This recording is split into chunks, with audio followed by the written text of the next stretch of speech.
अनंत कोटी ब्रह्मांड नायक राजाधिराज योगीराज सद्गुरु श्री स्वामी समर्थ। नमस्कार स्वामी, साष्टांग नमस्कार, नमस्कार नाना सदैव नमस्कार, नमस्कार नानी सहर्ष नमस्कार, नमस्कार स्वामी सहस्त्र नमस्कार। आज 1 जानेवारी 2022 या सांघिक प्रार्थनेला आपण सर्व जमलेलो आहोत। हे नवीन वर्ष सर्वांना सुखाचे, सौख्याचे, आनंदाचे जावो ही स्वामीचरणी प्रार्थना। साक्षात परब्रह्माचं पूजन करण्यासाठी आपण ह्या उपासनेमध्ये सहभागी झालेलो आहोत। स्वामी समर्थांची भक्ती केल्यानंतर आपल्या आयुष्यामध्ये असलेली दुःख बाजूला होतात। काटेरी मार्ग आहे तो फुलांच्या पाकळ्यांनी बहरून येतो आणि आपलं जीवन सुखी आणि संपन्न होतं। हा अनुभव आपण सातत्याने घेत आहोत आणि म्हणूनच आपण आनंदाने या उपक्रमामध्ये, या उपासनेमध्ये सहभागी होत आहोत। सातत्याने अनेक वर्ष या प्रार्थनेमध्ये सहभागी होणारी अनेक मंडळी आहेत, कारण अनुभव मिळाले आहेत। आणि अनुभव असे आहेत की ज्या अनुभवांचा विचार करता करता परत नवीन नवीन अनुभव मिळवत जातात। ज्ञानेश्वरांनी म्हटल्याप्रमाणे इवलस रोप लाविले दारी, त्याचा वेलू गेला गगनावरी, वेचता फुले वेलू बहरासी आला, मोगरा फुलला मोगरा फुलला। मनाची ये गुंते गुंफियला शेला, मनाची ये गुंते गुंफियला शेला। हा आता कुठे अर्पण केला? विठ्ठल चरणी। असं हे अनुभवाचं आहे की छोटंसं भक्तीचं रोप आपण लावलं की अनेक अनुभव मिळत जातात। आता ज्ञानेश्वर महाराजांना मिळालेले अनुभव वेगळे, आपल्याला मिळालेले अनुभव वेगळे, कारण आपल्या अपेक्षा पण छोट्या छोट्या। आपण भौतिक गोष्टीमध्ये आपल्याला सुख मिळावं यासाठी प्रार्थना करणार। ज्ञानेश्वरांसारखे संत अलौकिकदृष्ट्या, आध्यात्मिकदृष्ट्या अनुभवात मिळत जावे यासाठी प्रयत्नशील राहिले। पण एक काय तर ईश्वराची भक्ती करत राहिल्यावर, ईश्वराला अनन्य भावाने शरण गेल्यानंतर आपल्या आयुष्यामध्ये सुखाची पहाट उगवते। माझ्या वैयक्तिक जीवनामध्ये स्वामी समर्थ परिवाराचं हे कार्य करत असतानाही या कार्याच्या वृद्धिंगत होण्यासाठीच्या जे काही अनुभव मला आले ते अनुभव आज मी तुमच्या पुढे मांडणारे आहे।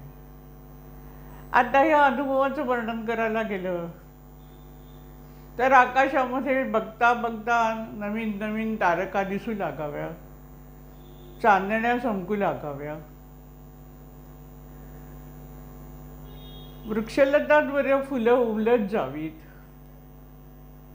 आणि कधी आधीचं काय नंतरचं काय काय कळू नये, आणि हा देखावा बघत राहून तो आनंद लुटतच राहावा अशी माझी मनाची अवस्था झालेली आहे। सागरावरच्या आनंद लाटा आहेत, कुठच्या लाटेवर आता स्वार व्हायचं असा विचार मनात चाललेला आहे। समुद्रकिनारी असलेल्या शंखशिपल्यातले सगळे शंखशिपले गोळा करायचा मोह होतोय, तशा या अनेक आठवणी गोळा कराव्यात आणि सांगाव्यात असं वाटतंय। परंतु सगळंच ओंजळीत मावत नाही, आणि ओंजळीत मावतंय तेवढंच आपण ठेवू शकतो।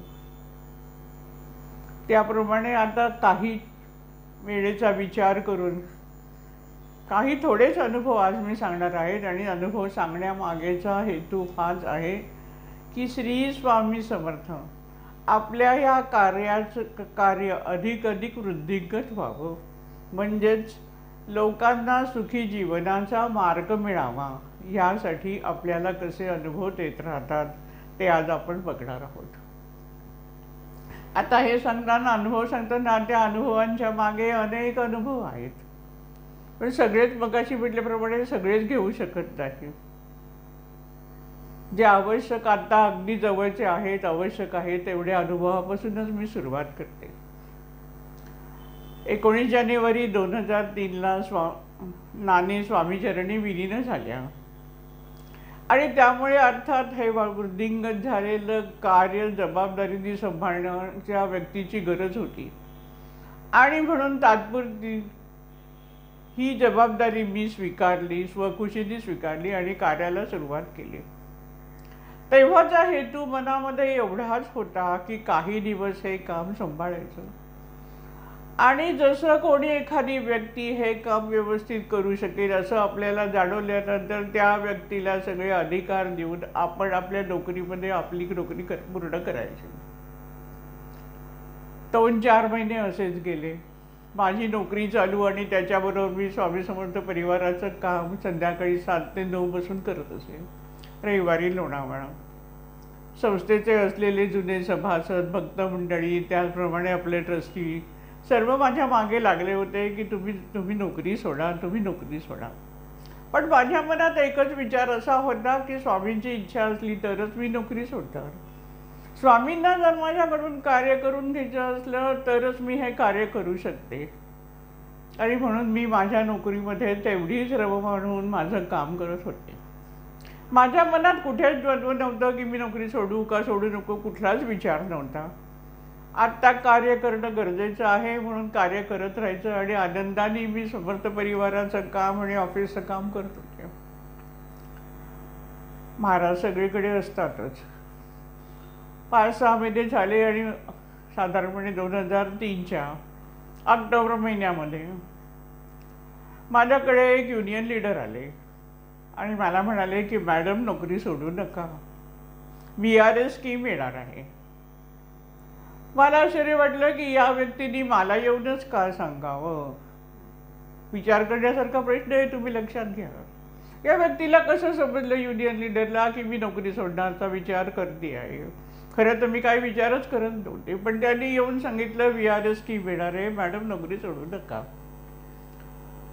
हा प्रसंग मी तुम्हाला सांगते. त्यावेळेला मला नानांच्या आनंद यात्रेतला त्या मुलाची आठवण होते. नानांना रामगढीला जायचं होतं, रस्ता माहिती नव्हता. त्यावेळेला तो 8 वर्षाचा मुलगा अचानक नानांच्या जवळ आला आणि त्यांनी नानांशी गप्पा मारता मारता नानांना रामगढीला जायचा रस्ता सांगितला आणि त्यांनी दिलेल्या माहितीनुसार नाना तिथे जाऊन पोचले. परमेश्वर अशा वेगवेगळ्या रूपामध्ये आपल्याला धरून नेत असतो, हात धरून पुढे नेत असतो. त्यांनी सांगितलं मला, बाकीच्यांना समजलं. मी ह्यांना माझ्या यजमानांना सांगितलं, बाकीच्यांना सांगितलं येणारे स्कीम त्यामुळे परत सगळ्यांचा सुरू झालं की मी नोकरी सोडावी. पण मी या गोष्टीवर विचारच करत नव्हते, सत्य सांगते तुम्हाला. आणि मग स्कीम आली. लोकांचे ऑफिसमधल्या असलेल्या लोकांचे सगळे हिशोब सुरू झाले की सोडले तर किती फायदा, नाहीच कंटिन्यू केलं तर किती फायदा वगैरे. मी कशातच नव्हते, खरोखर सांगते मी कशातच नव्हते. माझे यजमान एकदा मला म्हणाले तू का सोडत नाही आहेस नोकरी, घेऊन टाक आता VRS, नाहीतरी संस्थेचं काम करायचंच आहे. तेव्हा मी आता उत्तर दिलं की हे बघा, ज्या वेळेला मला स्वामी समर्थांचा आदेश येईल की तुला हे कार्य करायचं आहे त्या क्षणाला मी माझ्या नोकरीचा राजीनामा देईन. माझा फायदा किती तोटा किती ह्याचा हिशोब करायची गरजच नाही, कारण तो कृपासागर दयावंत आहे, तो काळजी घेणारच. आणि तुम्हाला सांगते की 23 डिसेंबरपर्यंत मी VRSचा फॉर्म भरला नव्हता. 31 डिसेंबर ही शेवटची तारीख होती. पण मनात कुठेही चलबिचल नाही की आपण काय करावं. 23 तारखेला रात्री स्वप्नात स्वामी समर्थांनी आदेश दिला, तुला कार्य करायचं आहे. अगदी स्पष्टपणे आवाज आला. सकाळी स्वप्न पूर्ण मी जागी झाले, परत झोपले, शांतपणे झोपले. आपल्याला स्वामीने दर्शन दिलं, आपल्याला स्वामीने आदेश दिला म्हणून काहीतरी फार मोठा आनंद होऊन काहीतरी गहिवरून जाऊन स्वतःला कोणतरी मोठे समजलं नाही. फक्त एवढंच कळलं की आता मला हे कार्य करायचं आहे आणि मी आता नोकरी सोडणार. 24 तारखेला सकाळी यजमानांना ही गोष्ट सांगितली की आज मी जाऊन VRSचा फॉर्म भरते. अशी अशी घटना घडलेली आहे. त्याप्रमाणे एक ऑफिसला गेले, VRSचा फॉर्म भरला. अर्थात सर्व सहकारी मंडळींना आश्चर्याचा धक्काच बसला. या मॅडम आत्तापर्यंत काही बोलतही नव्हत्या की मी घेणार आहे आणि अचानक येऊन यांनी फॉर्म भरला. त्यांच्यातच चर्चा. माणसांची अशी गंमत असते. पण जो गुरुवर पूर्ण विसंबून असतो तो माणूस नेहमी स्थिर राहतो आणि त्याप्रमाणे मी अत्यंत स्थिर होते. फॉर्म भरला आणि रिझर्व्ह बँकेच्या असलेल्या त्या सगळ्या वातावरणातून मी अगदी अलिप्तपणे पूर्णपणे बाहेर आले. 31 मार्च 2004ला मला बँकेने VRS दिली आणि पूर्ण वेळ मी स्वामी समर्थांचं कार्य करायला लागले. कार्याला सुरुवात झाली आणि त्यामुळे लोणावळ्यामध्ये जास्त वेळा जाणं सुरू झालं. एक नवीन काय गोष्टी करायला पाहिजेत ह्या लक्षात येऊ लागल्या. त्या सुमारास अशी घटना घडली की आपल्या ठाण्याचे असलेले विराज अहिरराव तिथे मठामध्ये यायचं. ते बोलता बोलता मला म्हणाले की हे जे मंदिर बांधलं या मंदिराला गाभाऱ्याच्या दोन्ही बाजूला कट आहे, तर तिथे तुम्ही काहीतरी करा. असा कट असणं योग्य नाही. आणि त्या दृष्टिकोनातून मी विचार करू लागले, कारण मी पण त्या शास्त्राचा अभ्यास केला होता स्वामींच्या कृपेमुळे आणि स्वामींच्या आज्ञेमुळे असं म्हणायला हरकत नाही, किंवा महाराजांनी तो करून घेतला. आणि म्हणून मी एक दिवस तिथे वरंड्यात बसून विचार करत होते की इथे काय करू शकते. आणि तीव्रतेने मला वाटलं की तिथे खोल्या बांधाव्या. दोन्ही बाजूला 2 खोल्या बांधून आपण हा मठ रेक्टँग्युलर करूया. एक खोली दानांची होईल, कारण दाना म्हणत असत की माझी खोली स्वामींच्या शेजारी असेल आणि मध्ये दार असेल आणि स्वामींनी बोलवल्यानंतर मी तिथे जात असेल. या बाजूला एक खोली आणि त्या बाजूला एक खोली असं करायचं ठरलं. आर्किटेक्टचा विचार मनात आला आणि 10 मिनिटात आपल्या ठाण्याचे उल्हास प्रधान मठामध्ये आले. म्हणून माझे यजमान त्यांना घेऊन माझ्याकडे आले. मी आर्किटेक्टचा विचार करते आणि माझ्यासमोर स्वामींनी आर्किटेक्ट आणला.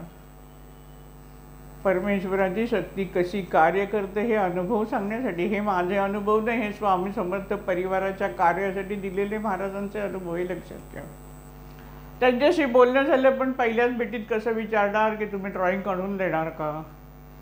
मी काहीच बोलले नाही. चहा पाणी झालं आणि ते खाली उतरले, वरंड्यातून खाली उतरले. अचानकपणे मला म्हणाले की इथे तुम्हाला काही बांधकाम करायचं असलं तर मला सांगा, मी ड्रॉइंग काढून देईन. मला आश्चर्याचा धक्का बसला.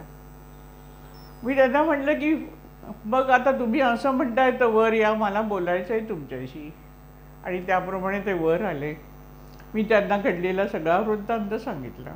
ते म्हणाले ठीक आहे, मला आनंद आहे, महाराजांना माझ्याकडून काम करून घ्यायचं आहे, मी तुम्हाला ड्रॉइंग काढून देतो. खोल्या तयार झाल्या. आता ही खोल्या तयार झाल्या सांगण्याचा जो उद्देश आहे तो पुढे तुमच्या लक्षात येणार आहे की आधीच महाराजांनी कशा गोष्टी घडवून घेतल्या. माझं कार्य सुरू झालेलं. लोक मोठ्या आशेने माझ्याकडे बघत होते की नाना जसं मार्गदर्शन करायच्या, नानी करायच्या, तशा ताई पण करतील. पण मला तर सर्वच नवीन होतं. फक्त मी ऐकलेलं होतं की नाना काय सांगायचे, नानी काय सांगायच्या, कारण त्यांच्या सहवासात मी बराच काळ त्यांच्या सहवासात होते. लोक अपेक्षेने येत आहेत, त्यामुळे लोकांना काहीतरी सांगणं गरजेचं आहे आणि त्या ह्याच्याने मी सांगायला सुरुवात केली. कशी काय मार्गदर्शन करायला लागली माझं मलाच माहिती नाही. सगळी महाराजांची लीला का परिवाराचं कार्य वाढलं पाहिजे. हळूहळू इतर कामांनाही सुरुवात झाली. आणि आता हे काम करताना काय घडायचं मी लक्षात घ्या. जेव्हा सारखं स्वामींचे फोटोज डोळ्यासमोर आहेत, मासिक म्हणून आहे, पुस्तक म्हणून आहे, काही असलं तर स्वामींचे फोटो डोळ्यासमोर यायचे.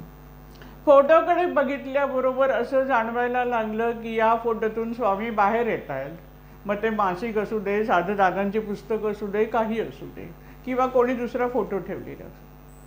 मी प्रचंड मला मनामध्ये वाटलं अरे बापरे, आता महाराज आपल्याला दर्शन देणार.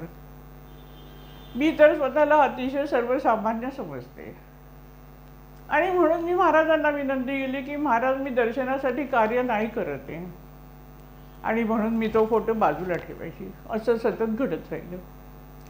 नवरात्राच्या सुमारास अशी घटना घडली की आपलं अन्नपूर्णा स्तोत्र आता मासिकामध्ये द्यायचं आहे छापायला. तर त्याचा मी प्रूफ रिडिंग करत होते. साधारणपणे 1च्या सुमाराशी ती वेळ होती की ज्यावेळेला आपण मठामध्ये नैवेद्य दाखवतो आणि अन्नपूर्णा स्तोत्र म्हणतो. ते प्रूफ रिडिंग करत असताना 5 मिनिटं 10 मिनिटं जी काय होती तेवढ्या वेळ मी स्वामी भवनातच असल्यासारखं मला जाणवलं. आणि जेव्हा प्रूफ आणि अन्नपूर्णा स्तोत्र पूर्ण मी ऐकत आहे अशा अवस्थेत मी होते. आणि जेव्हा प्रूफ रिडिंग पूर्ण झालं त्यावेळेला मी भानावर आले आणि मला लक्षात आलं की आपण दानींच्या घरामध्ये संस्थेचं जिथे काम चाललंय तिथे बसलेलो आहोत. अनुभव अद्भुत होता. वेगळाच अनुभव मला मिळालेला होता.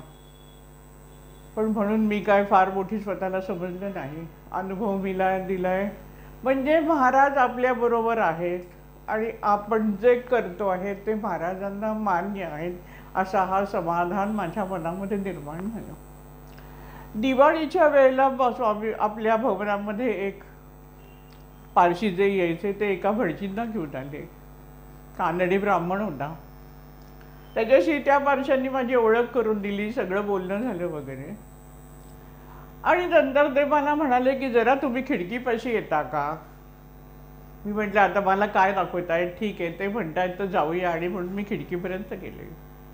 त्यांनी खिडकीतून बाहेर हात काढला आणि जिथे आपण आता नारळ लावलेला आहे ज्या नारळ कलशामध्ये श्रीफळामध्ये स्वामी प्रगट झाले तो जिथे लावला आहे ती जागा मला दाखवली आणि मला म्हणाले की इथे तुमचं स्थान होणार आहे. मी हसून म्हटलं की छे मला काय माझं स्थान वगैरे नको. माझ्या आईवडिलांचं स्थान हेच मला पुरेसं आहे. ते म्हणाले पण स्वामींनी ओढून घेतले तर तुम्ही काय करणार आहात. आणि तो विषय तसाच राहिला. या घटना घडल्या आणि डिसेंबरमध्ये 2005 1 डिसेंबर 2005 मध्ये एक अद्भुत घटना घडली. स्वामी समर्थ परिवाराची सांघिक प्रार्थना आहे ठाण्याच्या आपल्या शाळेच्या हॉलमध्ये. आणि म्हणून आम्ही लोणावळ्याहून लवकर निघालो.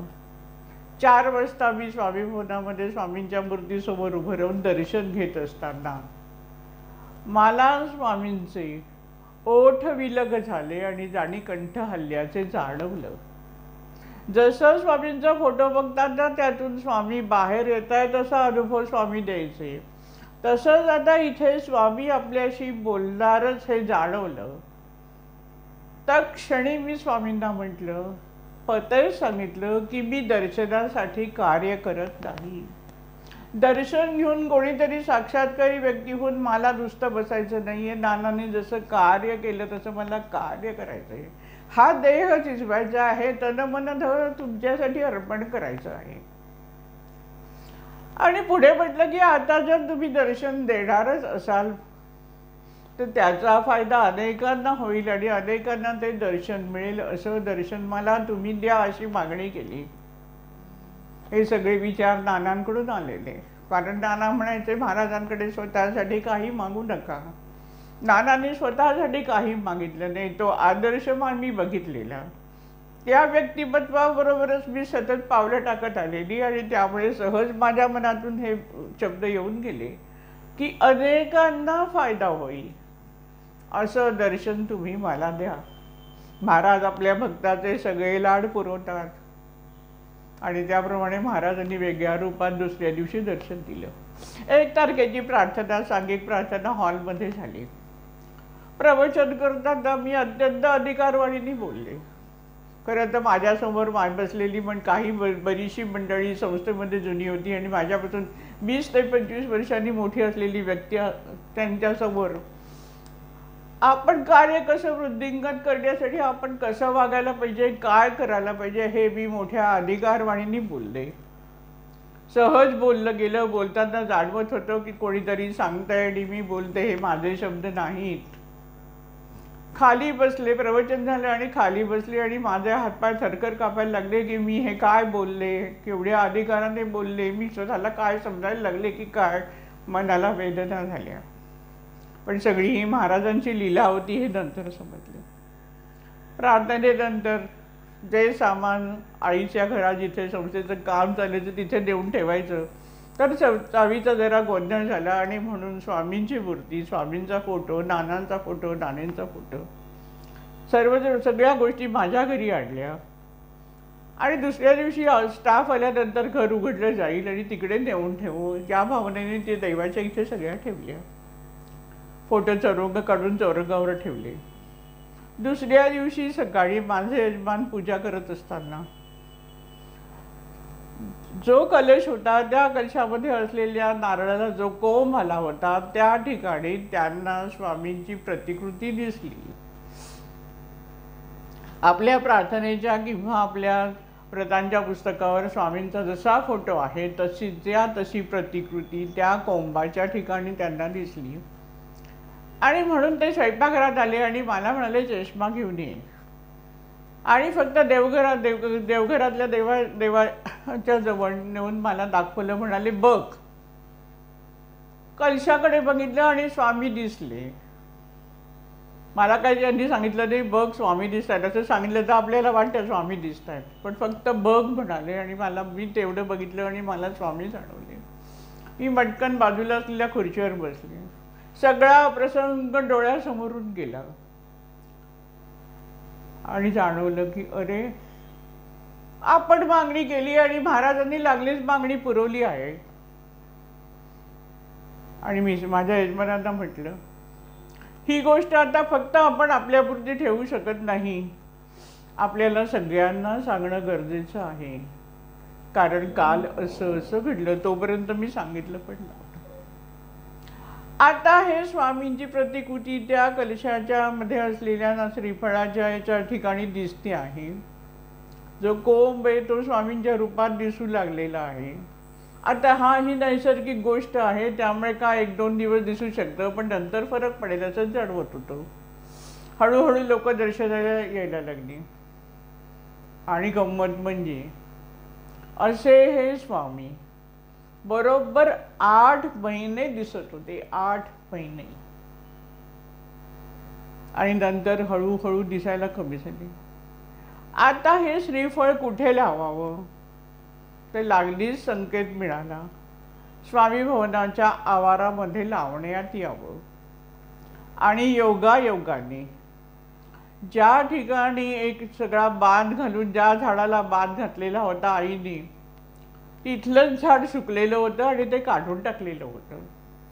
3 जागा डोळ्यासमोर आली आणि त्या ठिकाणी कलश लावायचं श्रीफळ लावायचं ठरलं. आता साक्षात स्वामी होते. हा अनुभव देणाऱ्या काही घटना आता मुद्दामून सांगते. पहिली घटना म्हटली तर ती माझ्या मुलाच्या बाबतीत म्हणता येईल. तो त्यावेळेला बँगलोरला होता. 2 महिन्यांनी वगैरे घरी यायचा. त्याच सुमारास त्यांनी बरोबर 2 तारखेचं तिकीट काढलेलं होतं आणि 2 डिसेंबरला सकाळी स्वामी आम्हाला दिसली आणि रात्री मुलगा आला. त्याला मुद्दामून बोलवायला लागलं नाही की स्वामी प्रगट झाले तू ये किंवा काही नाही. तो 2 दिवस राहणार होता आणि मग जाणार होता. मंगळवारी सकाळी तो परत जाणार होता. तो शुक्रवारी रात्री आला. स्वामी प्रगट झाले म्हणून सर्वजण म्हणायला लागले जवळपासची भक्त मंडळी की आपण स्तवनाचा कार्यक्रम ताई घरी करूया. मी पण ठरवलं. स्वामींच्या दर्शनाला प्रचंड गर्दी. सकाळी 7:30 वाजल्यापासून रात्री 9 पर्यंत अव्याहत माणसं येत होती. विशेषतः दत्तभक्तांची संख्या जास्त होती. विचार केला की मंगळवारी सकाळी जाणार आहे तर मंगळवारी आपण स्तवनाचा कार्यक्रम करूया. कारण हा तरुण मुलगा ह्याला उगाच 2 दिवस आलाय सुट्टी घेऊन तेवढ्या ह्याच्यात परत त्याला बांधून नको ठेवायला. आणि म्हणून मंगळवारचा कार्यक्रम ठरवला. सोमवारी रात्री माझा मुलगा म्हणाला 8:30च्या सुमारास की आई तू दिवसभर बाहेरच आहे, तुझ्याशी काही बोलणं झालं नाही आहे, तर आता तू मला जेवायला वाढायला ये म्हणजे आपण 10 मिनिटं बोलूया. आणि त्याला जेवायला वाढायला घेताना माझ्या मनात तीव्रतेने विचार येऊन गेला की मी काय वेडेपणा करतेय. उद्या जाणार आणि नंतर मी स्तवनाचा कार्यक्रम करणार. साक्षात स्वामी असताना मी हे करते तो गेल्यावर कार्यक्रम. आणि असं वाटलं की त्याला सांगावं की तू उद्या जाऊ नको, तिकीट कॅन्सल कर.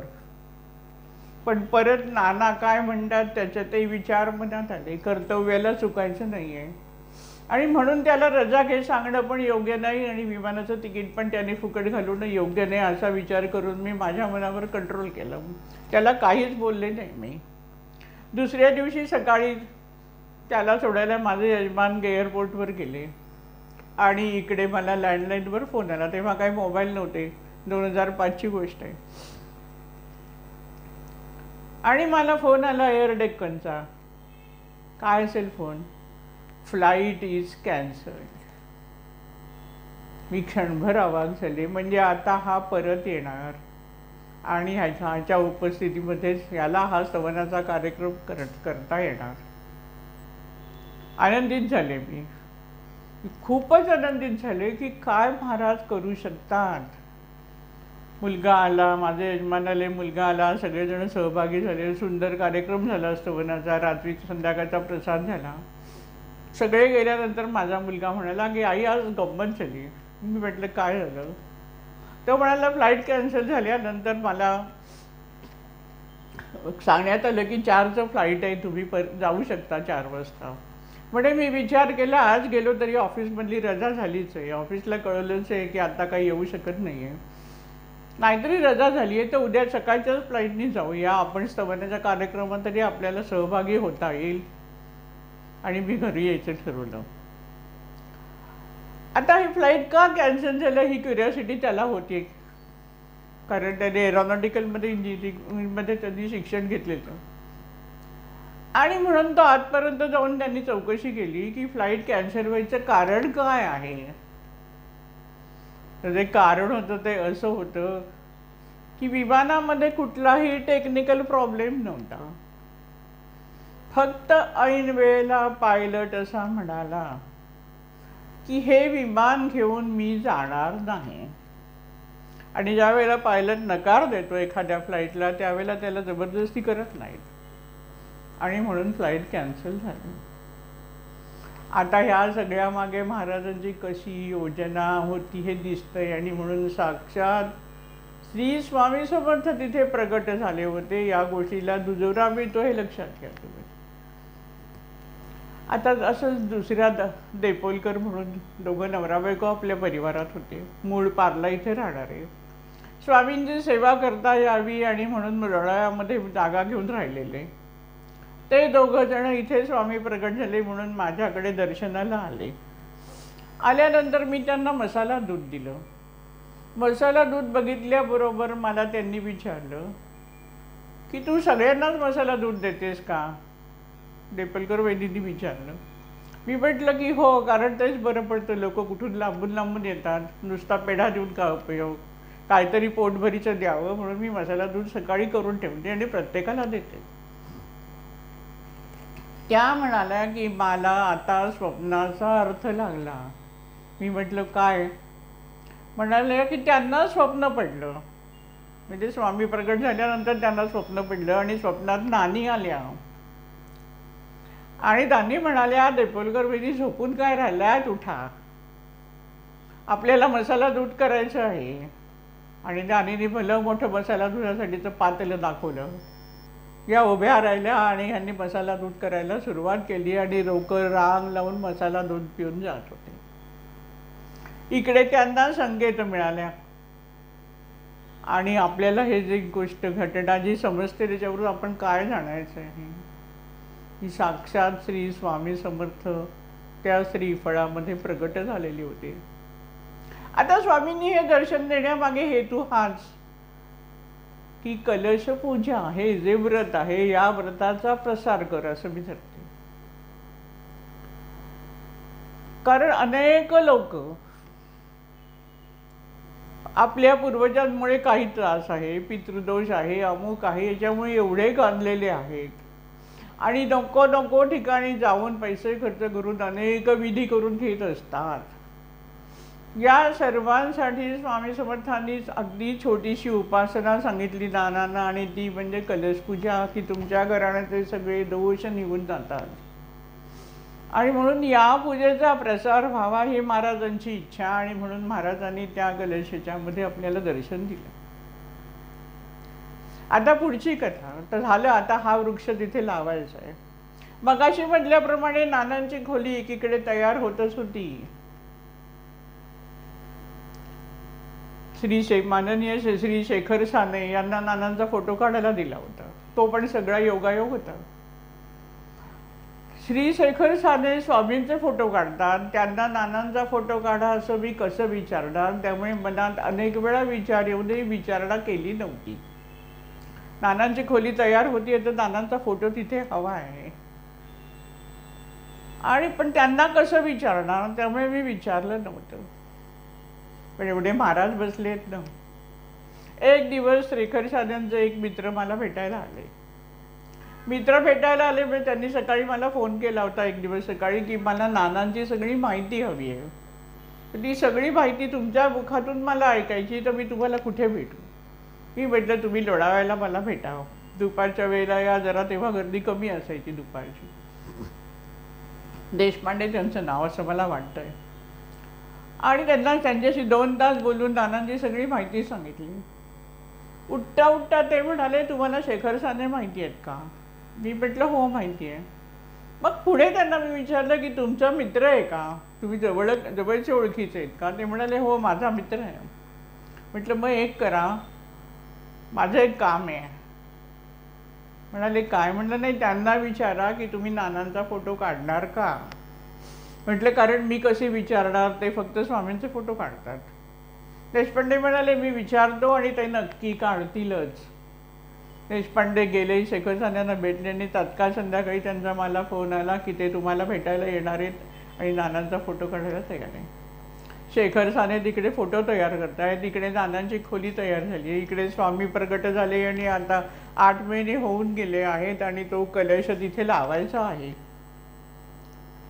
मग शेवटी योगायोगाने गुरुपौर्णिमा असेपर्यंत पण स्वामी दिसत होते आणि त्यामुळे त्याच्यानंतर गोकुळाष्टमीच्या दिवशी, दहीकाल्याच्या दिवशी ते श्रीफळ स्वामी भवनात लावायचा कार्यक्रम योजला गेला.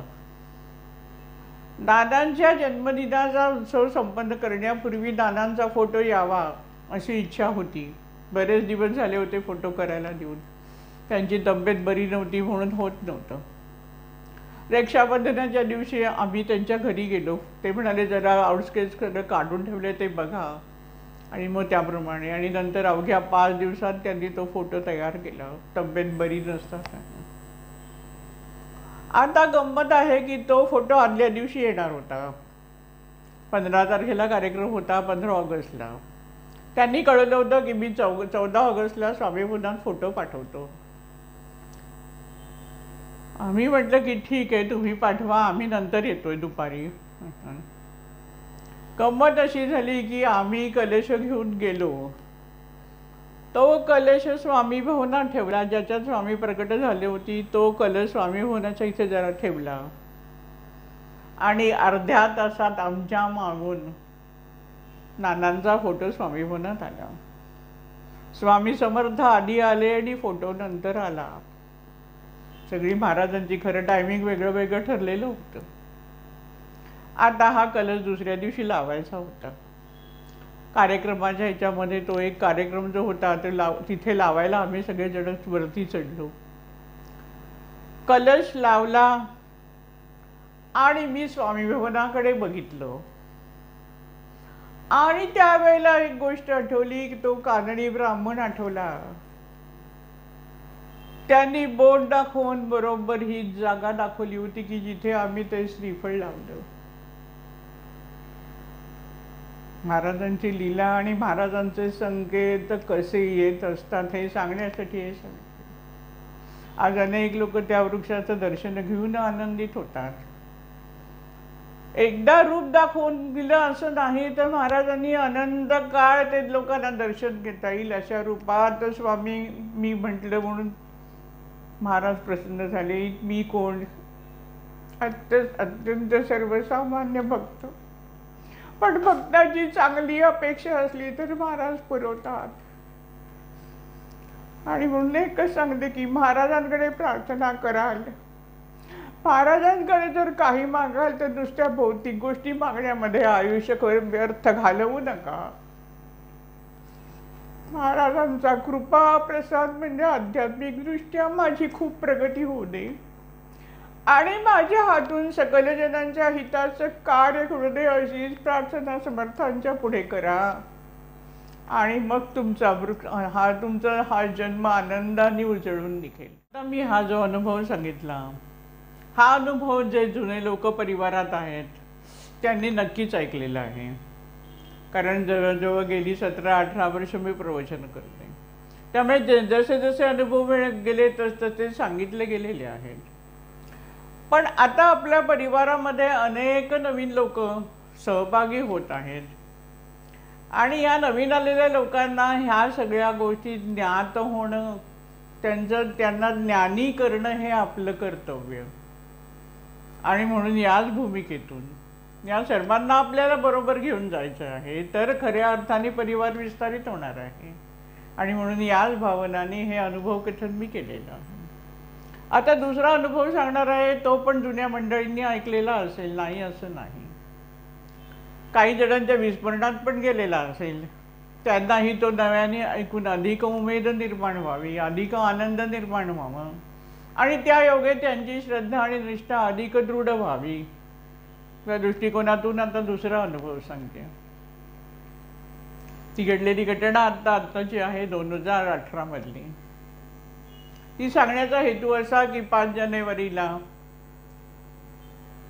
त्या मारुतीची आपण तिथे स्थापना केली आणि 5 जानेवारी आता जवळ आले आहे आणि म्हणून हा अनुभव आज सकाळी आठवला आणि तो तुम्हाला मी सांगते. आपल्याला सर्वांना माहितीच आहे की आपल्या परमपूज्य नानांना स्वामी समर्थांनी हनुमंत हो असा आदेश दिला. आणि गंमत म्हणजे असं की अनेक वर्ष मला असं मधून मधून भासत असे, जाणवत असे की तिथे स्वामी भवनाच्या आवारामध्ये हनुमानाचं मंदिर पाहिजे आणि एक विशिष्ट जागा पण दिसत असे. पण ही गोष्ट कधीच मी कोणाला बोलली नाही. महाराजांचा मठ आहे, आता आणखीन तिथे देवालय नकोत आणि म्हणून कधीच कोणाजवळ बोलले नाही. पण 2017च्या अखेरीला स्वामी समर्थ परिवाराच्या कार्यामध्ये एक फार मोठं संकट नाही म्हणतात, एक अडचण निर्माण झालेली होती. आपल्याला जशा अडचणी तसे संस्थेला पण अडचणी येऊ शकतात, हे लक्षात ठेवा. आणि त्यातूनच आपली शक्ती वाढत जाते आणि आपला विश्वास वाढत राहतो आणि आपण अनुभव घेत राहतो. मी तर असं म्हणते की त्या अनुभवाच्या रूपानेच आपल्याला महाराज आणखीन भेटतात. त्यामुळे जरी अडचण आली तरी ती अडचण निवारण्यासाठी प्रयत्नशील राहायचं, विश्वास महाराजांवर ठेवायचा. महाराज सोडवणार नक्की, पण प्रयत्न करायला पाहिजे. नुसतं हरिहरी म्हणत बसायचं नाही. प्रयत्न चालू आहे अडचण दूर होण्यासाठी, पण कुठचाच मार्ग मिळत नाही. अशा निराशेला येऊन पोचलो. एका निराशेच्या टप्प्यापर्यंत आम्ही विश्वस्त मंडळ येऊन पोचलो. तारीख होती 5 जानेवारी 2018. दुपारची वेळ होती. आम्ही सगळेजण, माझी तिथे जी खोली आहे स्वामी भवनाच्या आवारात, तिथे आम्ही सगळेजण बसलेलो होतो. बसलेले असताना मनात तीव्रतेने विचार आला की आता मारुती मंदिर बांधायचो आणि संकट निवारण नक्की होईल. आणि म्हणून मी या सर्व ट्रस्टींच्या समोर हा विषय काढला आणि असं सांगितलं की आपण मारुती मंदिर बांधूया. अमुक अशा ठिकाणी आपण मारुती मंदिर बांधूया. मला अनेक वर्ष वाटतंय फक्त मी हा विषय बोलले नव्हते, पण आता तीव्रतेने वाटतंय की आपण मारुती मंदिर बांधूया. तर बांधायचं म्हणजे आता नंतर बांधू वगैरे नाही. काही गोष्टी असतात त्या त्वरित स्वामींच्यावर पूर्ण विश्वास टाकून करायच्या असतात, ते लक्षात घ्या आयुष्यामध्ये. मग मुहूर्त बघूया, मग करूया, अमुक करूया, तमुक करूया नाही. मी म्हटलं दगड आणा, चांगला मोठा दगड, सुंदर दगड बघून आणा, शेंदूर आणा आणि आपण त्याची प्रतिष्ठापना तिकडे करूया.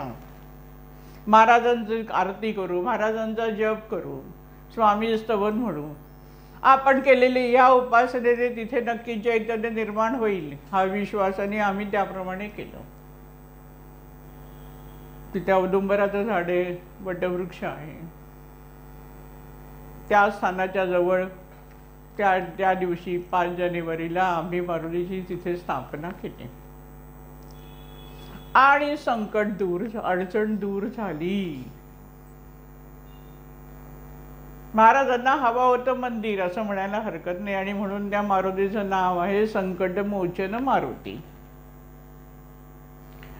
आता आम्ही आमच्या परीने तिथे स्थापना केली, आणि माझी आम्ही सगळ्यांची पूर्ण श्रद्धा होती की तिथे चैतन्य मारुतीची शक्ती तिथे कार्यरत राहणारच, कारण आमचीच मुख्य अडचण दूर झालेली होती. पुढे आपला यज्ञ होता. यज्ञाच्या दिवशी नेहमीचे गुरुजी येतात, त्याच्याऐवजी दुसरे नवीन गुरुजी आले. त्यांचे एक सहाय्य गुरुजी नेहमीचे होते. नवीन गुरुजी यज्ञासाठी बसले, आणि आता यज्ञाला सुरुवात करायची आहे पूजेला. आम्ही तो घोबैता बाजूला खुर्चीवर बसलो होतो. बसलेले गुरुजी पूजा सुरू करायच्या आधी मला म्हणाले, माझं तुमच्याशी 10 मिनिटाचं काम आहे. मला गंमत वाटली. मी म्हटलं की हो, मी आज मोकळीच आहे, तुम्हीच कामात आहात, त्यामुळे तुम्हाला वेळ मिळेल तेव्हा आपण बोलू. थोड्या वेळ पूजा सुरुवात झाली. पूजा झाली, अर्धा पाऊण तास गेला. नंतर चहा हे होतं, चहा आणि नाश्ता. त्याच्यासाठी गुरुजी उठले. चहाचा कप घेऊनच माझ्यासमोर आले आणि मला म्हणाले, अहो, इथून खोपोलीला कसं जायचं? आणि पुढे म्हणाले की मी खोपोलीला मारुतीची प्रतिष्ठापना करायला जाणार आहे. खोपोलीला कसं जायचं याचं उत्तर देण्यापूर्वीच त्यांनी पुढचं वाक्य बोलून सांगितलं की मला मारुतीची प्रतिष्ठापना करायला जायचं आहे. मी त्यांना म्हटलं की इथून खूप बसेस आहेत, नाहीतर तुम्हाला आम्ही गाडीने सोडू. ते पुढे विधी सगळे पूजा करायला बसले. सगळे विधी सुरू झाले. माझं मन तिकडे नाही, माझ्या मनात दुसरं विचारचक्र चालू की एवढी सगळी मंडळी असताना त्यांनी फक्त मलाच येऊन एक महत्त्वाचं काम आहे असं सांगून हे विचारावं. या पाठीमागे काहीतरी संकेत आहे. आणि प्रकर्षाने जाणवलं की या भटजींकडून त्या मारुतीची प्रतिष्ठापना जे काय मंत्र म्हणायचं ते म्हणून घ्यायचंय. परत चहाची वेळ आली. त्यावेळेला ते गुरुजी उठले. मी त्यांच्याशी बोलायला गेले. मी त्यांना म्हटलं की मला आता तुमच्याशी बोलायचं आहे, 10 मिनिटं आपण बोलूया. ते म्हणाले ठीक आहे. आम्ही बसलो. आणि मग मी त्यांना सगळं सांगितलं की अशा प्रकारे आम्ही या मारुती रायाला तिथे बसवलेलं आहे. आम्ही महाराजांची आरती केली, आम्ही स्तवन म्हटलं, आणि मुख्य आमची श्रद्धा, आणि त्या केल्यानंतर आमची अडचण दूर झाली हेही सांगितलं. म्हटलं आता तुम्ही विषय काढलात आणि तुम्ही मला सांगताय की मी मारुतीची प्रतिष्ठापना करायला जायचंय, हा मला ईश्वरी संकेत जाणवतोय. महाराज सांगतायत की करून घ्या. ते हो म्हणाले. म्हणाले ठीक आहे. मी म्हटलं यज्ञ पूर्ण झाल्यावर करा. म्हणाले नाही नाही, नंतर कशाला, आत्ताच करूया. म्हणाले फक्त तुम्ही सगळं केलेलं आहे तर तुम्ही मुद्दाम तिथे येऊ नका. तुम्ही आल्यावर सगळी लोक तिकडे येतील, परत गर्दी होईल, सगळा गोंधळ होईल. आम्ही ठराविक मंडळी तिथे जातो आणि मारुतीची प्रतिष्ठापना करण्यासाठी जे काय विधी आहे ते सगळं पूजा करून मी परत येतो. सर्व जाऊन ते परत आले. परत यज्ञ सुरू झाला. यज्ञ पूर्ण झाला. महाप्रसाद झाला. यज्ञासाठी श्री वझे म्हणून मुलुंडचे ते बसले होते. त्यांनी आपल्या परिवारासाठी एक फार मोठं काम केलेलं होतं आणि विनामूल्य सेवा केलेली होती असं मी म्हणेन. त्या वर्षी त्यांना बसवलं होतं पूजेला. त्यांचंही भोजन झालं. भोजन झाल्यावर ते निघणार म्हणून मला भेटायला आले आणि मला म्हणाले की अहो आज फारच छान योग आला. मी म्हटलं काय? म्हणाले गेली 4 वर्ष मी मारुतीची उपासना करत आहे आणि आज मारुतीची प्रतिष्ठापना करायला मिळाली. काय सांगतोय हा सगळा अनुभव आपल्याला? काय सांगतोय? पहिली गोष्ट लक्षात घ्या की महाराजांच्या स्मरून, महाराजांवर निष्ठा ठेवून स्वामींची आरती आणि स्वामींचं स्तवन म्हणून केलेली या पूजेच्या ठिकाणी दिव्य तेज प्राप्त होऊन आलं. आपली तेवढी अनन्यसाधारण भक्ती पाहिजे. मुहूर्त शोधायची गरज नाही. मुहूर्त महाराज काढून देतात हे लक्षात ठेवा. सतत महाराजांना स्मरून जर तुम्ही काही गोष्ट करू लागल्या तर तुम्हाला बाकी काही गोष्टी बघायची गरज पडत नाही. महाराज बरोबर योग्य वेळेला योग्य गोष्ट करून घेतात. फक्त पाहिजे नितांत श्रद्धा, महाराजांवर नितांत श्रद्धा. मग हा कोणतरी आहे, तो कोणीतरी आहे, मग मी त्याला विचारलं, मी तो मुहूर्त काढला, मग आम्ही तसं केलं नाही. कुठचंही काम रेंगाळत ठेवायचं नाही. भराभरा स्वामींवर निष्ठा ठेवून भराभरा निर्णय घेऊन पावलं आयुष्यामध्ये पुढे टाकत जायची आहे. प्रत्येक पाऊल स्वामींच्यावर असलेल्या निष्ठेनेच पडायला पाहिजे, तर मग तुम्हाला पुढची अडचण येत नाही, हे लक्षात ठेवा. आणि अशा प्रकारचं तिथे मारुतीची प्रतिष्ठापना झालेली. आता पुढे गंमत तुम्हाला सांगते. तेव्हा आम्ही ते घाईने केलेलं होतं. मग आम्ही एक संगमरवरी मंदिर बनवून घेतलं. हे मंदिर आता चांगल्या प्रकारे करावं असा विचार चालू आहे आणि त्या दृष्टीने आपले प्रयत्न सुरू आहेत. मध्ये करोनाचं आल्यामुळे जरा काही गोष्टी थांबल्या आहेत. गंमत अशी की USA मध्ये असलेल्या कर्वे आपल्या परिवारात आहेत. तसं म्हटलं तर माझे बालपणची मैत्रीण, एका क्लास लावतो वगैरे अशी सगळी ओळख. त्या मला स्वामी भवनात भेटल्या होत्या आणि मग आमचं बोलणं चालू असतं. एक दिवस त्यांचा मला फोन आला आणि त्या मला म्हणाल्या की त्यांना हे काही माहिती नाही की आपण मारुती मंदिर वगैरे स्थापन केलं आहे. पण त्या म्हणाल्या की आपण स्वामी भवनाच्या आवारामध्ये मारुती मंदिर बांधूया का. तर मी उडाले. मी म्हटलं अहो मंदिर आहेच. त्या म्हणाल्या मला स्वामींचा आदेश आला की स्वामी भवनाच्या आवारात मारुती मंदिराला पैसे दे. तर मी म्हटलं आम्ही मंदिर बांधलेलं आहे, पण आता आम्ही मोठं बांधणार आहोत. तुम्हाला जेवढी रक्कम द्यायची आहे तेवढी रक्कम तुम्ही पाठवा, त्याचा विनियोग आम्ही मंदिर बांधण्यासाठी निश्चित करू.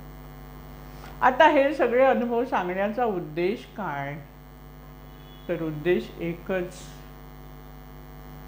की हे अनुभवातून महाराज या कार्याकडे कसं बघत आहेत आणि हे कार्य कसं पुढे नेत आहे हे तुम्हाला सर्वांना समजावं आणि त्यातून तुम्हाला सर्व आनंद प्राप्त व्हावा, यासाठी हे अनुभव तुम्हाला मी सांगते. हे लक्षात घ्या तुम्ही. आता महाराजांकडे अनेक भक्त आले, अनेक लोक आले, पण जे जे फक्त महाराजांचे निस्सीम भक्त होते, म्हणजे त्यावेळेला उल्लेख करेन की बाळप्पा, स्वामी सूत अशा काही ठराविक लोकांनाच महाराजांनी सांगितलं की तू मला अनन्य भावाने शरण ये. जे श्रीकृष्णांनी फक्त अर्जुनाला सांगितलं, आता ते आपल्यासाठी आपण घ्यायची गोष्ट वेगळी, पण श्रीकृष्णांनी अर्जुनाला सांगितलं की तू अनन्य भावाने मला शरण ये. तसं महाराजांनी फक्त काही लोकांना सांगितलं की तू मला शरण ये. दर्शन आणि मार्गदर्शन अनेकांना केलं. नाना त्यांच्याकडे इतर देवतांची भक्ती करणारी, साधना करणारे अनेक लोक आले. त्यांच्या आयुष्यामध्ये असलेल्या विविध ज्या मागण्या होत्या त्या महाराज पुरवत गेले. मोठे मोठे साधक होते, त्यांना त्यांच्या इष्टदेवतेमध्ये महाराजांनी दर्शन दिलं. साधना मार्गात काही अडचणी होत्या, काही शंका होती, त्यांच्या शंका दूर केल्या, ज्ञान दिलं, पंडितांनाही ज्ञान दिलं. पण त्यांना शरणे नाही सांगितलं, मला शरणे नाही सांगितलं, तू ज्या देवतेची भक्ती करतोय ती चालू दे असं पण नाही सांगितलं, काहीच सांगितलं नाही. फक्त त्याला अडचण आली, त्यावेळेला महाराजांनी त्याला मदत केली आणि बाजूला झाली. ठराविक लोकांना स्वामींनी आदेश दिला की तू मला शरण ये. आणि आपल्या नानांना पण स्वामींनी माझं कार्य कर सांगितलंय, लक्षात घ्या. तू म्हणजे शरणी आहे म्हणजे नाना स्वामींचे जे अनंत जवळचे भक्त होते त्यापैकी आपले नाना आहे ते लक्षात ठेवा. आणि म्हणूनच महाराजांच्या कृपेने महाराजांची जी महान शक्ती आहे त्या महान शक्तीचा वरदहस्त नानांच्यावर आहे. कारण नाना अनन्यभावाने स्वामींना शरणच गेले, फक्त स्वामींचीच भक्ती केली आणि स्वामींचंच कार्य केलं, दुसरा कसला आयुष्यात विचार केला नाही. स्वामी दर्शनानंतर नाना पूर्ण स्वामींच्याच सहवासातच राहिले आणि स्वामी कार्यातच मग्न राहिले. आणि म्हणून महाराजांचं जो काही कृपा आहे आपल्यावर, त्यामुळे हे आपलं कार्य अशा प्रकारे वृद्धिंगत होतंय. आता स्वामी समर्थ परिवाराचं कार्य म्हणजे काय, खूप पैसे मिळवणं आहे का, मठ खूप सुंदर, खूप छान, लोकांना छान वाटते, नाही तर काय. जे जे दुःखी आहेत ते ते सर्व सुखी व्हावे, सुखी व्हावे सारे जन, तेथे धावे जनार्दन. या कार्यासाठी स्वामी समर्थ परिवार स्थापन झालेला आहे आणि त्या कार्यामध्ये आपण आहोत. त्या कार्यात आपण एक साधक म्हणून आहोत, भक्त म्हणून आहोत आणि हे कार्य वृद्धिंगत करत आहोत. तर आपली असलेली महाराजांवर आपली असलेली निष्ठा अधिक दृढ व्हावी आणि महाराजांच्या कृपेमुळे फुललेली ही सुगंधी फुलांचा आस्वाद आपण घेऊन आपण आनंदी व्हावं, यासाठी तुम्हाला हे सगळं कथन आहे, हे परत परत सांगते आहे. मला मिळालेले अनुभव, माझं काहीतरी मोठं किंवा आमची संस्था खूप मोठी, असं काही यामागे सांगण्याचा उद्देश नाही. आम्हाला जो आनंद मिळाला आहे त्या आनंद लुटण्यासाठी हे सगळं सांगितलं जाते. आणि म्हणून महाराजांना अनन्य भावाने शरण जाणं, पूर्ण भार समर्थांवर टाका तुम्ही आयुष्यामध्ये. कुशाला 10 ठिकाणी धावतायत, 10 गोष्टी करतायत, अडचणी आहेत आयुष्यामध्ये, येणार नाहीत असं नाही. जयासारिखे पूर्वसंचित केले तयासारिखे भोगणे प्राप्त झाले, लक्षात ठेवा. काही गोष्टी आपल्याला भोगायच्या आहेत पण महाराज आपल्या बरोबर आहे, त्यामुळे जे काही भोग आहे त्याची तीव्रता निश्चितच कमी होते, पण लक्षात घ्या. काही अंश आपल्याला भोगला पाहिजे, कारण त्याच्याशिवाय आपली निष्ठा वाढणार नाहीये. जेव्हा त्रास होतोय तेव्हाच तुमची भक्ती अधिक वाढते. जर सुखासीत असल्या तर तुम्ही छान झोपून राहता, आहे की नाही. उद्या परीक्षा तर रात्री जागरण होतं, एरवी होतं का जागरण, नाही होत, मनुष्य स्वभाव आहे. किंवा उद्या एक महत्त्वाचं काम आहे तर ते आपल्यासाठी, किंवा आपल्याला काय पैसे मिळणार आहे त्यासाठी आपली धडपड आहे, तर आपण धडपड करत राहतो. पण सगळं व्यवस्थित चाललेलं आहे म्हटल्यावर मनुष्य कसं असतो, ठीक आहे, केली उपासना तर केली, राहिली तर राहिली, सगळं कसं माझं नीट चाललंय तर जाऊ दे, मग महाराजांची आठवण पण येत नाही. आणि तसं नको व्हायला, सतत महाराजांची आठवण व्हावी याच्यासाठी परत परत अनुभव ऐकणं गरजेचं असतं. आणि म्हणून हे सगळं अनुभव कथन तुमच्यासाठी मी करत आहे. आता पुढे महत्त्वाचं की अनेक जण येतात, उपासना घेतात, मग त्यात कोणाचं लग्न अडलेलं असतं तर लग्न लागतं, कोणाची नोकरीचं काम असलं तर नोकरीचं काम होतं. काही मंडळी अशी भेटतात की असं म्हणतात की काय योग आलं की सगळं होतं, पण हे फार चुकीचं आहे, लक्षात घ्या. योग आलं की होतं, जर तुम्ही काहीच केलं नाही तर जेव्हा योग येणार आहे तेव्हा होणार आहे. पण जर तुम्ही महाराजांची भक्ती घेतली आहे, महाराजांकडे येऊन उपासना मागितली आहे आणि ती उपासना तुम्ही तुमचा एखादा प्रश्न सुटावा म्हणून करता आहेत, तर सुटल्यानंतर जरी तुम्ही असं म्हणत असाल की काय योग यायचा असेल तर उपासना कशाला करायची.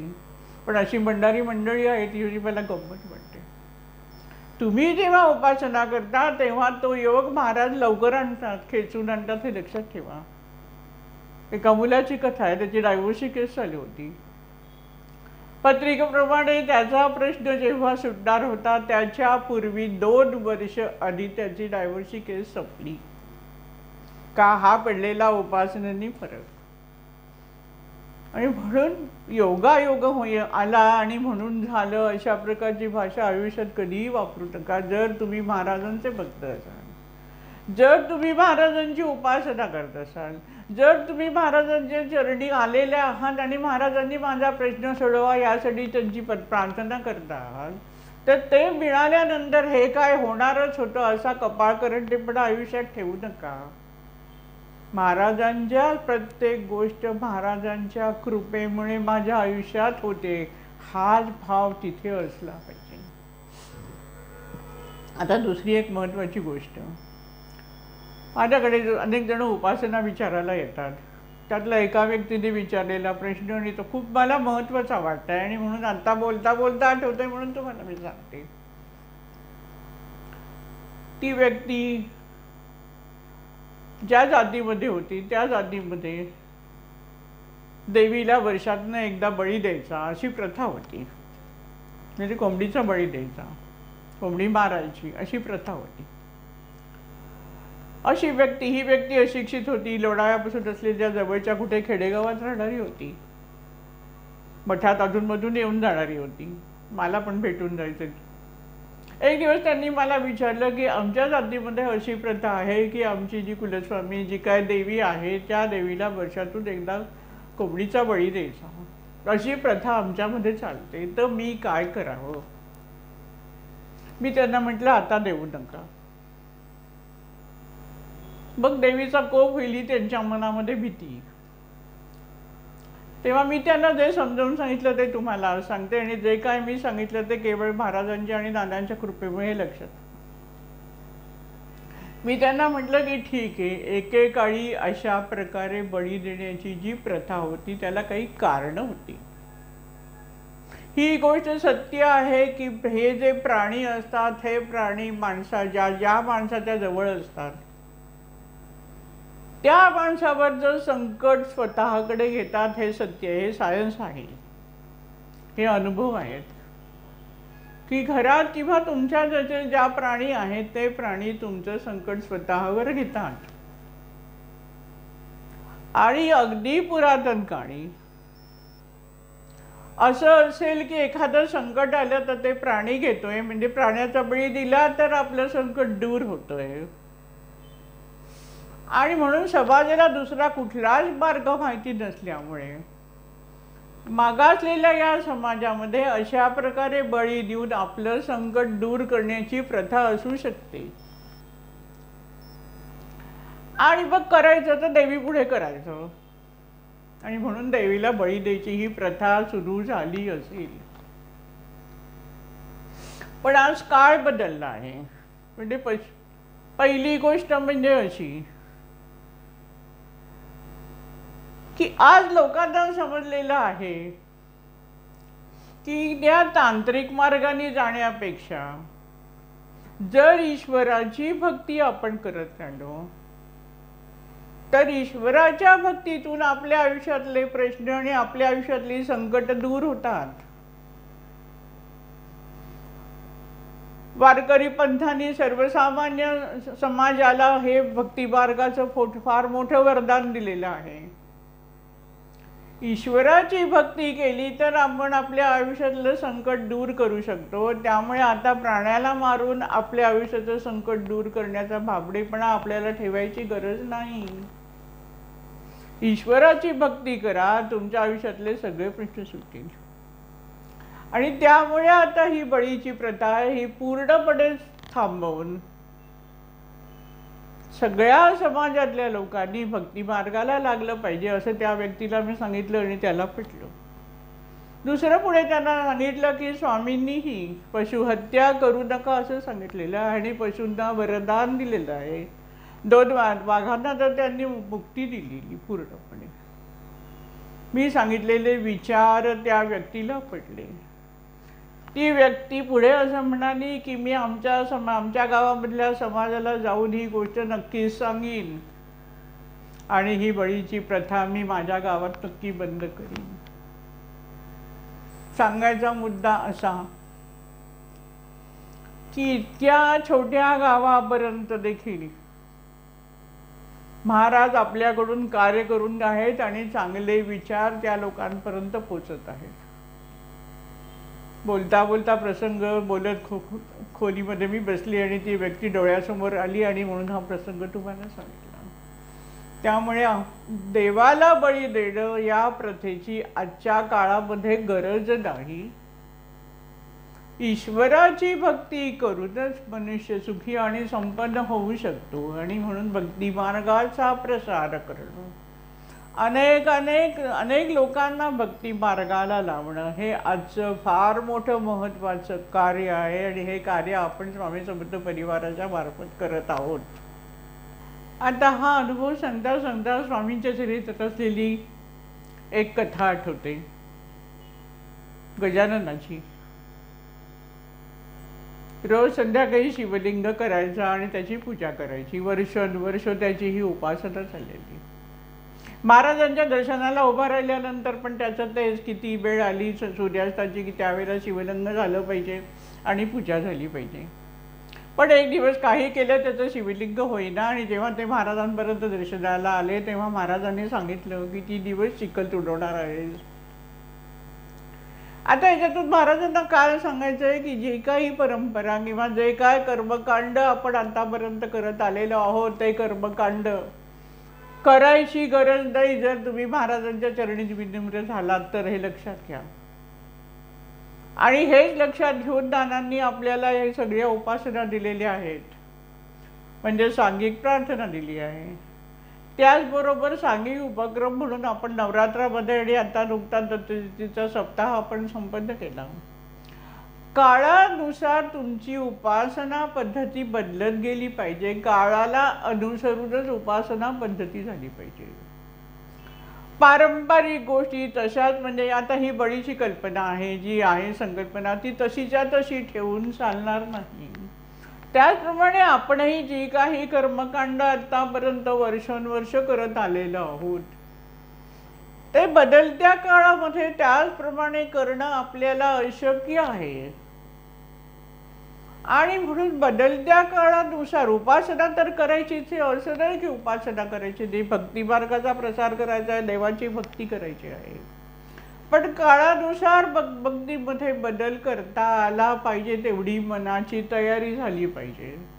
मी एवढ्या वर्ष हे असं करते, आता मी ते कसं बदलू असा विचार मनात आणू नका. महाराजच आदेश देत आहेत, त्या गजाननाचा जे सांगितलं तेच आपल्या सर्वांसाठी हे लक्षात घ्या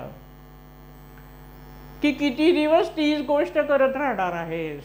एकदा गुरुचे चरणाशी तुम्ही विनम्र झालात, अनन्य भावाने त्याला शरण गेलात की सगळी काळजी गुरु घेतो. जसं मी मगाशी म्हटलं की मारुती स्थापना करण्यासाठी आम्ही थांबलोच नाही. मुहूर्त बघू, मग बघू, चांगला दिवस बघू, हे बघू, ते करू, मग करू, मग अमुक झालं पाहिजे, तमुक झालं पाहिजे. काय दूध साखरेचा नैवेद्य मारुतीला दाखवला, मारुतीची स्थापना केली आणि दूध साखरेचा नैवेद्य दाखवला.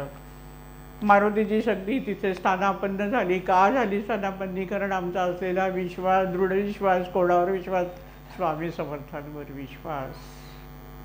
असा हा विश्वास आपल्या वृद्धिंगत करायचा आहे. त्याच वेळेला आपण त्या कर्मकांडाच्या जाळ्यात जे अडकून पडलेलो आहोत त्यातून बाहेर येऊ शकतो आणि तो येण्याचा आपण प्रयत्न करायचा. आणि तो मार्ग नानांनी आपल्याला दाखवून दिलाय. आणि म्हणून नानांनी ज्या ज्या उपासना आपल्याला दिल्या आहेत, जे जे उपक्रम नानांनी आपल्याला घालून दिले, त्या सर्वांमध्ये आपण आनंदाने सहभागी होत राहिलो तर आपल्याला इतर काही जास्त अवडंबर बाजवायची गरज नाही. हे या कथेतून आपण जाणून घ्यायचं. आणि म्हणून ही कथा तुम्हाला मी आता सांगितलेली आहे. आता शेवटी नेहमीप्रमाणे एकच सांगते की अनंत भावाने शरण जा. स्वतःसाठी महाराजांकडे काही मागू नका. महाराज सर्व जाणतात की आपल्याला काय योग्य. महाराजांचं प्रत्येकावर लक्ष. आता मॉडर्न टेक्नॉलॉजीमध्ये आपण बघता की प्रत्येक व्यक्तीच्या हालचालीवर त्याच्यावर लक्ष ठेवता येतं, अशी सगळी यंत्रणा आहे. ईश्वर तेच करू शकतो. आपल्याकडे महाराजांचं पूर्ण लक्ष आहे. आपल्याला काय हवं, काय नको, काय द्यायला पाहिजे, आपली प्रगती कशामुळे होणार आहे. कदाचित एखादं संकट येतं ते सुद्धा आपली उन्नती होण्यासाठी असतं, हे लक्षात ठेवा. मार्गात कुठेतरी अडथळा आल्यानंतर आपण मार्ग बदलतो, दुसऱ्या मार्गाने जातो आणि तिथे गेल्यानंतर आपली अधिक प्रगती होणार असते, आपल्याला अधिक फायदा होणार असतो आणि म्हणून एखादी अडचण येऊ शकते. असाही दृढ विश्वास ठेवून आपल्याकडून ही उपासना सातत्याने होत राहू दे आणि आपण आनंदी होऊन अनेकांना आपण आनंदी करत जायचं आहे. यासाठी आपण येऊ. विशाल मूर्ती ही स्वामींची उभी ठाकली इथे पहा, अशी स्वामी भवनामध्ये विशाल महाराजांची उभी मूर्ती नानांनी उभी केलेली आहे. तेव्हाचे ही चमत्कार सगळे खूपच मोठे मोठे अनुभव वेगवेगळे आहेत. अशा या विशाल मूर्तीचं दर्शन आनंद भावाने घेऊया आणि आनंदित होऊया आणि आनंदाचं वितरण करूया. सद्गुरू श्री स्वामी समर्थ.